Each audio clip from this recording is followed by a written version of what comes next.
¿Qué tal, compañeros? Bienvenidos. El día de hoy estaremos viendo conceptos básicos de programación estructurada. ¿Qué es la programación estructurada? La programación estructurada es una técnica para crear programas siguiendo ciertas reglas que permiten modificarlo, leerlo y mantenerlo fácilmente. Entre las características principales de esta metodología se incluye el empleo de estructuras de control que realizan acciones sobre las estructuras de datos. Tengan en cuenta estos dos conceptos, estructuras de control y estructuras de datos, ya que los explicaré en siguientes videos. Solo recuérdenlos y cuando lleguemos a ese tema se darán cuenta de lo que estoy hablando. El programa o los programas deben tener una sola entrada y una salida. ¿A qué me refiero con esto? Todos los programas tienen métodos para recibir información y para mostrar la información que ya tienen.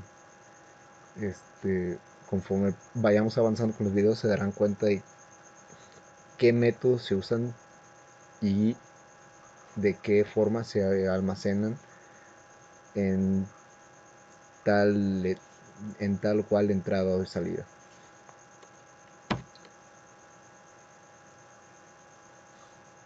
Comencemos con los elementos de un programa.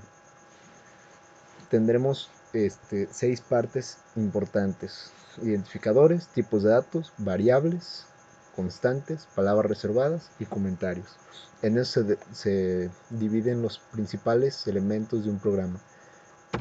Comenzamos por los identificadores. ¿Qué son los identificadores? En un programa siempre operan diversos elementos creados por el programador, variables, constantes, funciones, etc., o bien creados en bibliotecas de funciones, comúnmente llamadas librerías, que vienen junto con el lenguaje. Por ejemplo, la función printf, que lo que hace es mostrar el valor de una variable en pantalla, claro. Cada uno de estos elementos requiere un nombre exclusivo para diferenciarse de otros elementos usados en el mismo programa. A dichos nombres se les llama identificadores. ¿Qué quiere decir esto? Que cuando uno necesita guardar cierto tipo de información, se declara una variable. Más adelante veremos qué es una variable. Cada variable que nosotros declaremos debe tener un nombre específico que vaya conforme a lo que vamos a almacenar en él. Cada nombre que usemos debe ser distinto a otro, porque si no,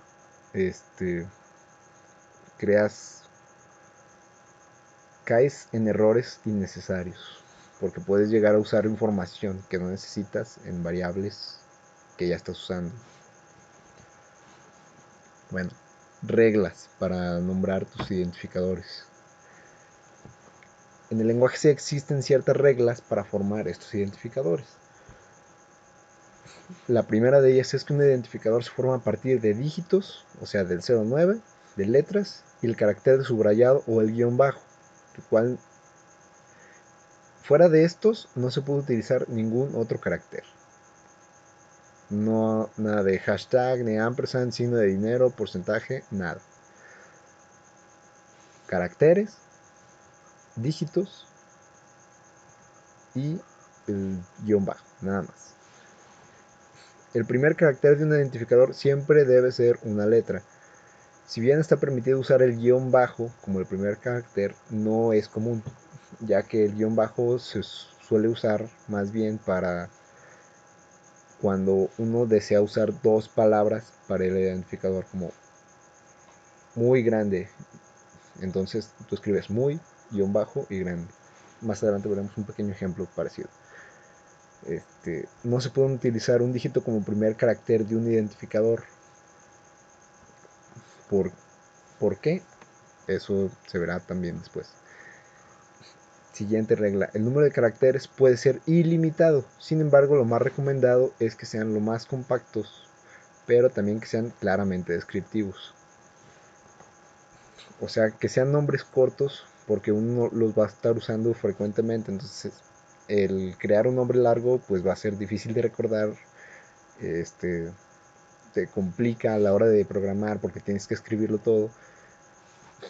Entonces lo más recomendable es que sea un nombre corto, pero que represente claramente lo que, para lo que lo estás usando, claro.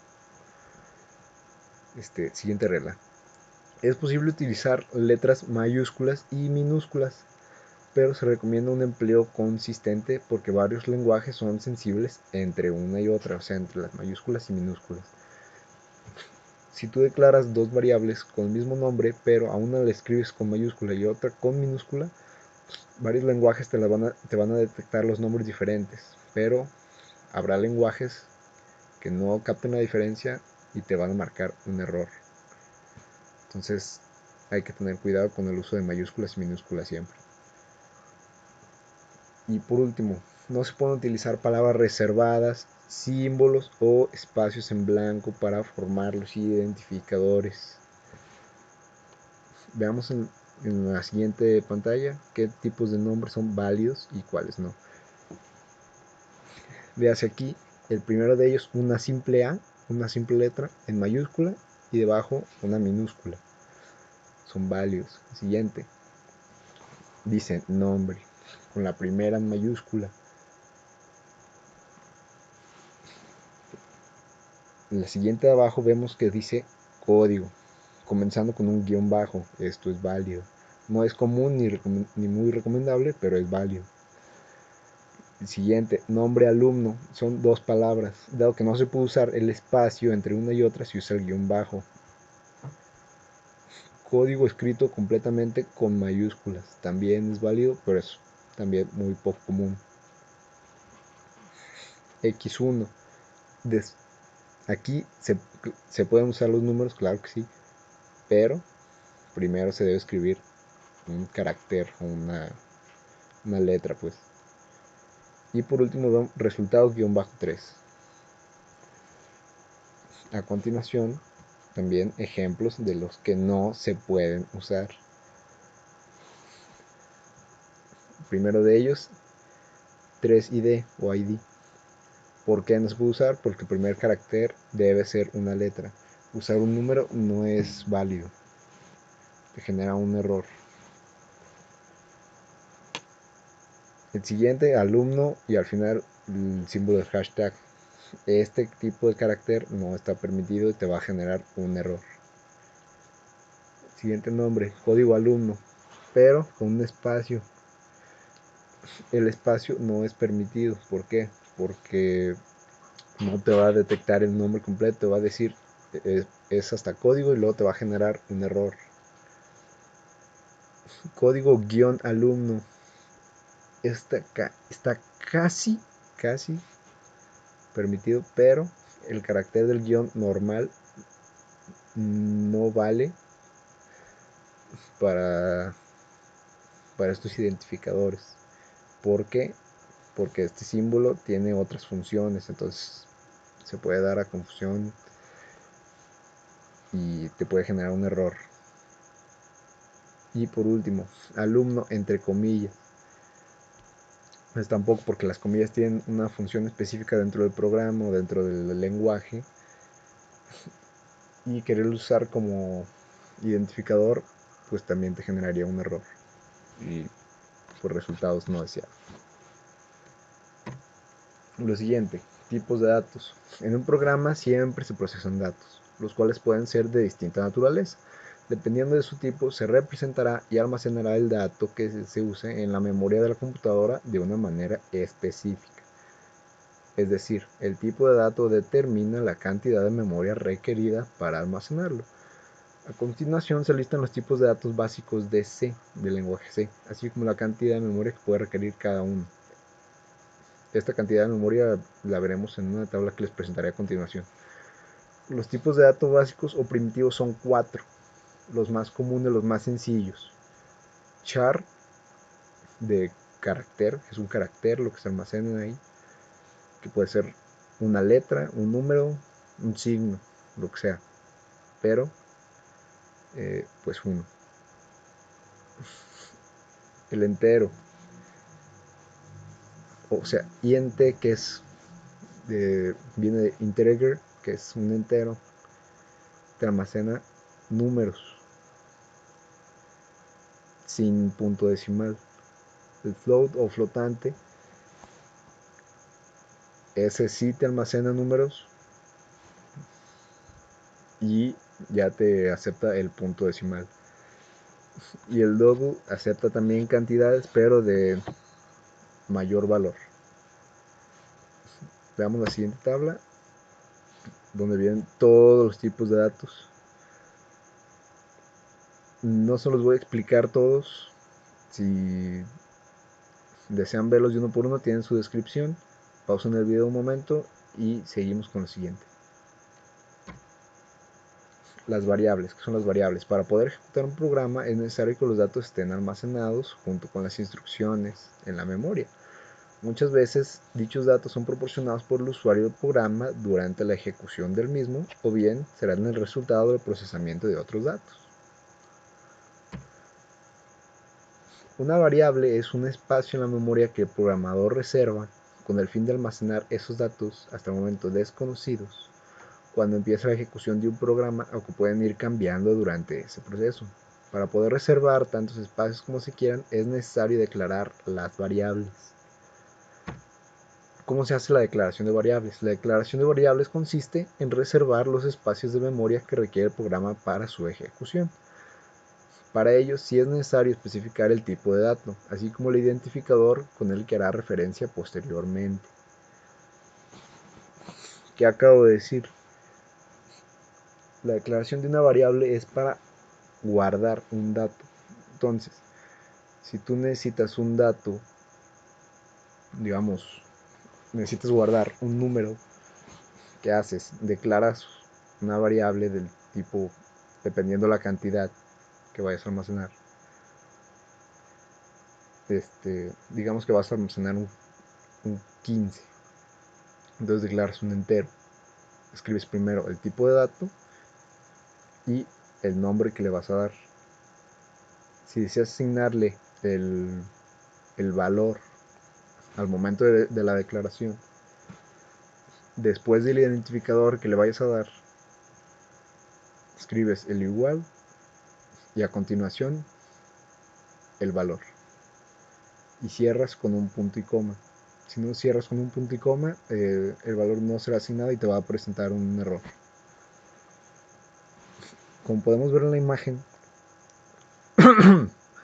la sintaxis para la declaración es justo lo que les acabo de decir.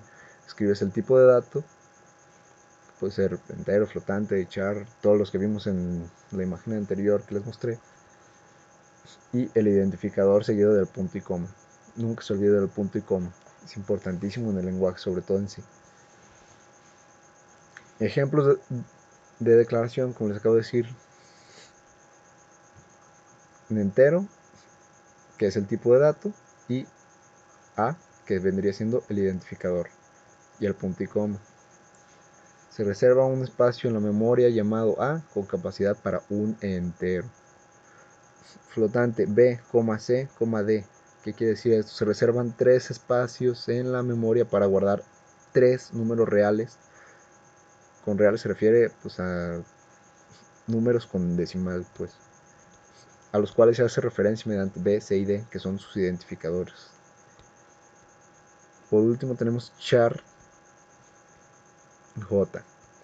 Se reserva un espacio en la memoria para poder almacenar cualquier carácter, un carácter, y se puede hacer referencia a este espacio pues usando el nombre del identificador, que en este caso es la J. Continuamos con las constantes. ¿Qué son las constantes? Una constante es un espacio en memoria que recibe un valor por primera vez y generalmente no se modifica durante la ejecución de un programa. Una constante se utiliza cuando se conoce de antemano el valor de algún dato, pero además se sabe que este dato no debe cambiar. ¿Qué quiere decir esto? Pensemos que durante la ejecución de nuestro programa nosotros vamos a tener un valor que no queremos que cambie. Por ejemplo, queremos calcular varios valores contra pi.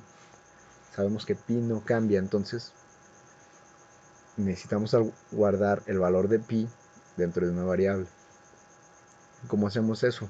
Aquí viene la sintaxis, como podemos ver.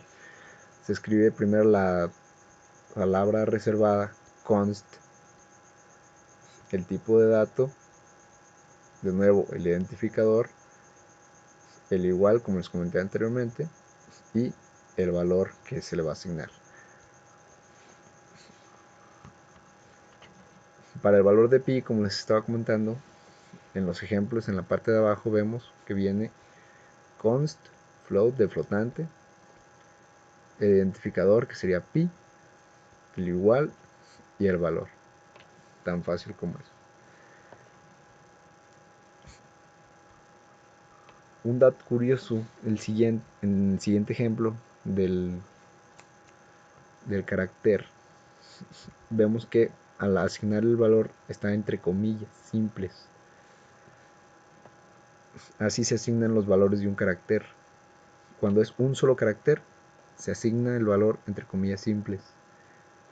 Cuando es una cadena de caracteres o una frase, digámoslo así, se hace mediante comillas dobles, como vemos en el último ejemplo. Este tipo de declaraciones las veremos más adelante en el tema de arreglos. Sigamos con palabras reservadas.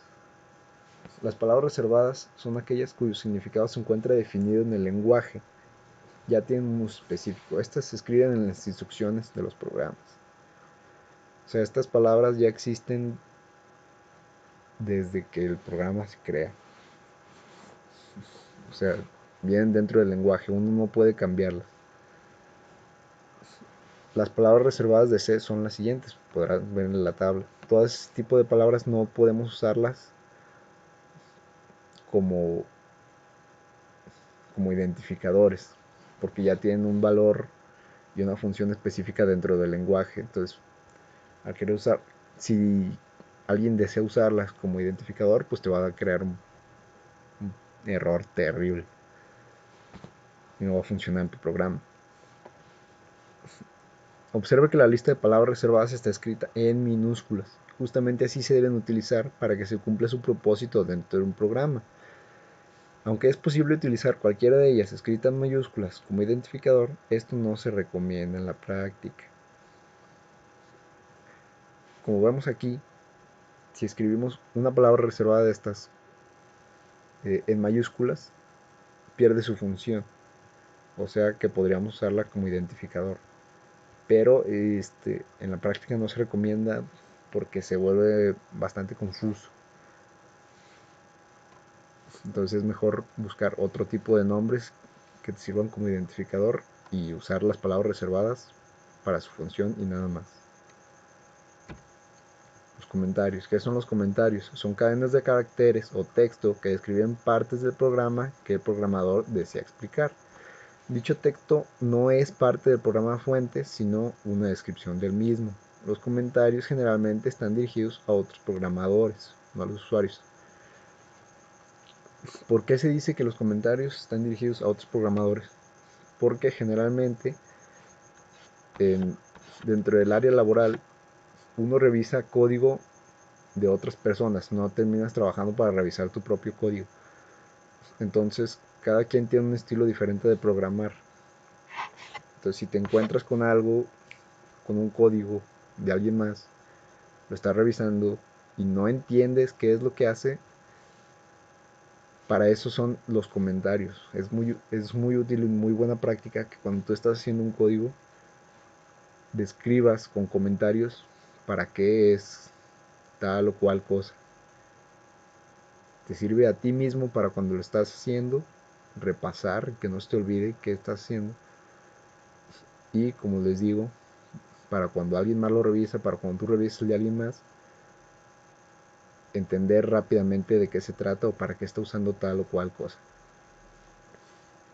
Para poder usar comentarios en un programa en C y que el compilador no los considere como instrucciones del programa fuente, se utilizan los símbolos diagonal asterisco y asterisco diagonal para encerrar el texto. Otro método para usar comentarios, pero que sería de una sola línea, es usar la doble diagonal antes del comentario. Como ejemplos, yo escribí salsa dentro de los primeros, que sería el diagonal asterisco y el asterisco diagonal, y la doble diagonal. ¿Cuál es la diferencia entre estos dos?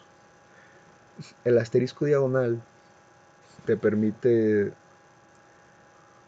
volver comentario varias líneas de código al mismo tiempo. O sea, si tú escribes dentro de un código ya escrito, asterisco, diagonal asterisco, prácticamente vas a volver el resto del código que sigue inservible. Se vuelve comentario, no existe, no lo puedes leer, no lo puede leer el compilador. Entonces necesitas cerrar con el asterisco diagonal lo que quieras comentar, y el resto, lo que no se encuentre encerrado dentro de esa parte, va a funcionar. En cambio, los comentarios con la doble diagonal solo toman lo que siga dentro de la misma línea después de esa doble diagonal, y las líneas siguientes siguen funcionando como si nada. Y bien, este es todo lo que vamos a ver el día de hoy. Nos estamos viendo en siguientes videos. Hasta la próxima.